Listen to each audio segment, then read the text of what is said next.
Hello, kitty. Do you wish to be in the video? She does not. Oh, there's a kitty tail. Hey guys, it's Alex, and it's time for my Booktube Rereadathon February Reflections video. It is the 26th of February, so I definitely left this until the last minute. And technically, I have read 2 books that could sort of count. I reread 2 Ellen Emerson White books that were historical fiction middle grade diaries, but I didn't vlog that. I didn't really talk about that at all. The book that I do plan to read is an Ellen Emerson White book, and that is A Season of Daring Greatly.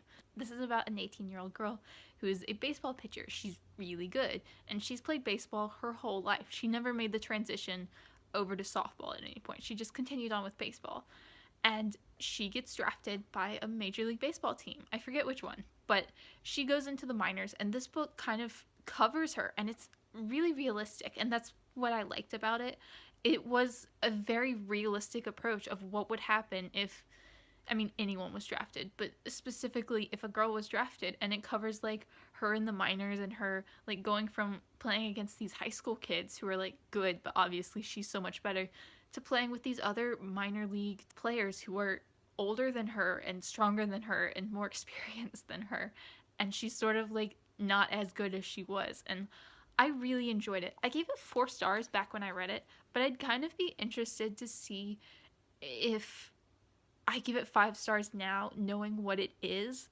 I read this 2 years ago, about a year and a half ago. I sort of read it about the time where, like, I was taking a hiatus from Booktube, so I never reviewed it, so I'm really excited to, like, be able to review it and talk about it with you guys, because no one ever talks about this book, no one ever talks about Ellen Emerson White. That's why I chose her for the February Underrated Challenge, but I absolutely adore her, and I think this is a wonderful book, and it's just, like, going into this, I'd only ever read her President's Daughter series, so I didn't know what to expect. I didn't know what this book was going to be, and I don't tend to pick up a lot of sports books. Even though I like sports, I just don't tend to like fiction sports books. I have read, like, nonfiction ones, obviously, but just, like, I feel like it's rarely done very well, and this was done so well, and I don't know, just, like, knowing what I'm getting into this time might make me like it more, hopefully. But Jill, who's the main character, was a fantastic character, and this is Ellen Emerson White's typical writing style, so I am very excited to get into this again. I was going to start it yesterday, but I didn't actually have time to film this intro video, so I'm starting it today instead, and hopefully I will have time to get this done, although it might not be up before the end of February. It might be, like, up on March 1st or something. It's a bit of a thick book at about, like, 400 pages, but I don't think it'll actually take me too long, because I think I'm just gonna love this and fly through it, because it's so wonderful. I don't really know what to expect from it this time. Like, I know what it is, and I know the baseball aspect was done really well, and Jill was done really well, but I do remember feeling like Jill was essentially the same character as Meg from the President's Daughter series, which wasn't really a bad thing, but I don't know, it'll be interesting to read it again, and I will check back in with my thoughts. Second update for the Rereadathon. I am about 100 pages into A Season of Daring Greatly, and absolutely loving it. I do feel like I gave it 4 stars the first time, but I don't know if I was just trying to be stricter about my rating, because I feel like that's possible, because I read this about when I was trying to, like, figure out my rating system, and I was just like, oh, well, it wasn't absolutely perfect, so 4 stars, but, like, I'm absolutely adoring this. This is fantastic. I'm so down for this book in its entirety and just loving it, so I'm fairly certain this is going to be a 5-star read if it continues on like this, which from what I remember it really does. And I do love the realism of the baseball and the way she's treated and the way, like, baseball exists within the story, because I feel like that's my major issue when it comes to sports and stories, is that the main character is always, like, the best. They're, like, the first round draft pick. They're the first round draft pick. They're, like, the number 1 or, like, the top 3 or whatever. And she's a 3rd round draft pick, which is amazing. Like, that's, like, she's amazing. That's stunning. Everyone around her is like, oh my god, that's amazing. But it's 3rd round, and that's, you know, realistic. Like, obviously, she's an amazing athlete, but it's a realistic take on a really amazing athlete. And I really appreciate that, because I do struggle with this sort of, like, oh, they're just better than everyone else, and everyone knows it, and they're just, like, the top, because no one really is. And I don't know. I love it. I think it's fantastic for that. I think if you're a baseball fan, like, oh my god, read this book. I want to bully my boyfriend into reading this book because it's just like, if you're a baseball fan, it's just wonderful. And the other thing I'd kind of forgotten was how sad it is because her father dies, or her father died several years before this book started. I think she was like 13 or 14. And she's 18, and obviously they've dealt with his death. It's not something new that they're dealing with, but it is very much like, it's still a part of it. Like, she still misses him. She's still dealing with the grief. The grief never really goes away. And I think it's so well done. Like, this had me tearing up. And oh my god, like, it's one of those books that's like so good that I just have to like put it down sometimes to revel in how good it is. And I'm loving this experience so much. I'm so glad I picked this up for the rereadathon. Today is the 27th, so I have one day to read like the next 300 pages, so there may be one more update before I finish this book, but I'm trying to like fly through it tonight and tomorrow, but it's not gonna be hard. I really want to sit down and like binge this whole book tonight just because of how amazing it is. Like, it's better than the first time, I think, because like going into a book when you've read the author's other work and really loved it can be hard just because it's not the same thing and you're expecting it to not be the same thing, but you're not sure what it's going to be. I do think reading this, it's so similar to everything else she's written, and like her characters are so similar, and she kind of writes like the same main character who has a lot of like similar relationships with people, which I don't think is necessarily bad because I love it. I think it's so well done. It does come across like that the characters have the same voice, they have the same sense of humor, and they have the same way of like dealing with the press, and it's really great, but I do think it's a little bit limiting in that way. That might have been why I gave it 4 stars, but I'm loving this, so I really don't care. Meg from The President's Daughter is one of my favorite characters of all time, so the fact that she's essentially the same as Jill, or not the same, but incredibly similar, is just like amazing, and it's fun to read it, and I don't know, I'm really loving it. I'm about 150 pages from the end of this book, and I don't really have that much to say. It's just so good in every way. Like, I'm just so thoroughly enjoying the experience of reading this, or rereading this, I guess, as the case may be, but it's just lovely. Like, it's everything I want from a book. It's very small in the sense that nothing really melodramatic happens apart from the premise of her being the first professional baseball player in MLB history, and that adds its own kind of drama. But as a character, she's very realistic and down to earth, and the story itself is realistic and down to earth. Like, she experiences like hate and bullying and all that kind of stuff for being the first woman to do this, but at the same time it's very small, which doesn't mean to say insignificant, but the fact that it is very small and on a very small scale kind of makes it more significant because it makes it more realistic almost, and I'm just thoroughly enjoying that. And I love Ellen Emerson White's writing style. Like, it is just stunning to read and so funny.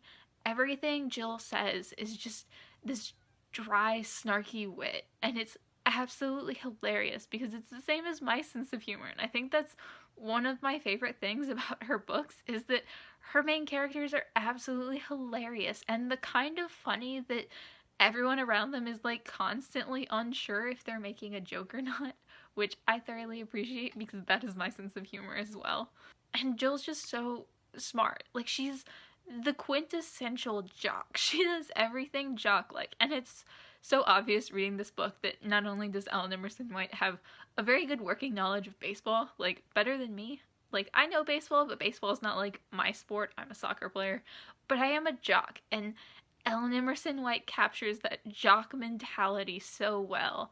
Like, I know she is a jock. She coaches baseball in New York, and it's just amazing to read. Like, I know this book is about a teenage girl. It's a YA book about a teenage girl, but I think it's worthwhile for like men who like baseball to read this book, because like it feels like a baseball book first and a coming of age story second, because it mostly is just about her being in the minors and in the training camps and stuff like that. Like, I'm a little bit iffy on my knowledge of baseball and how, like, the drafting process and the process of working your way up through the minors and stuff. I don't really understand how that works. Like, enough to get through this book, but if you do understand it and if you love baseball, like, I highly, highly recommend. This is just so well crafted. Like, it's just such a well done, well written story. And the fact that it's only 2 years old and no one has talked about it in the past 2 years. And I don't know why, because people are just sleeping on Ellen Emerson White, and you'll need to stop and go read her because she's wonderful and one of my favorites, and I'm loving rereading this. I'm still kind of pissed at myself that I gave it 4 stars the first time because it definitely doesn't deserve that. This is a 5-star book for me, and it's just so wonderful and lovely, and I'm having a fantastic time. So I have finished this book. It is March 1st today, but technically I finished this book February 28th. It was about 10:30 last night when I finally got this finished. I had 300 pages to get through yesterday, which was kind of a lot, but also thoroughly enjoyable. I love reading this book. I love reading Ellen Emerson White's writing style because it's so meandering almost. Like, her stories don't tend to have a specific narrative arc or a traditional narrative arc. They tend to put an ordinary person into an extraordinary situation and then sort of just follow them from there and kind of see where the story goes and see what happens, which I'm so down for. I absolutely love that, and it's just so interesting to read. One of the things that was a little bit odd about this book, like not odd, but Jill's last name is Cafferty, and for whatever reason, my brain just wouldn't, like, grasp that at all. I always wanted it to be Caffrey. Like, I don't know why, but Cafferty just, like, my brain just didn't understand that was a name. Even though it sounds, like, fairly normal, so I don't know. That was just, like, something weird that I kept noticing. Whenever they said her name, it always looked wrong, which was very strange. But I did wind up giving this 5 stars. My original critique, because I looked at my original review because I was updating it for my reread review, and I think my biggest critique on this book was that it did feel so similar to Long May She Reign. Like, Jill feels like the same character as Meg. She has, like, the same voice, the same sense of humor. She has a similar familial relationship, similar relationship with her friends and colleagues, I guess, her teammates. And I don't know. Like, it's enough of a similarity that it does kind of bother me. Like, not horrifically so, but it is like, this is kind of the same book, just a very different situation.